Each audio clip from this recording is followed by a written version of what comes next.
அண்டம் முழுதும் ஒன்றினுள் அடக்கம்.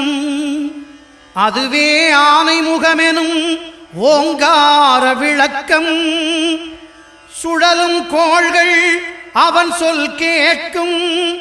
அவனை தொழுதால் போதும் நல்லதே நடக்கும்.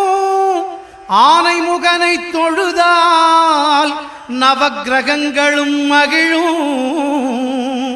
நல்லதே நடக்கும், நல்லதே நடக்கும்.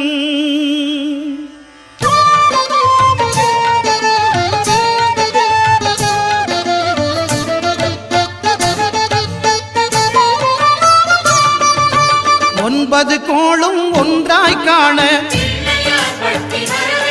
அங்கு கற்பகம் என்னும் கடவுளின் மெய்யில் ஒன்பது கோளும் ஒன்றாய்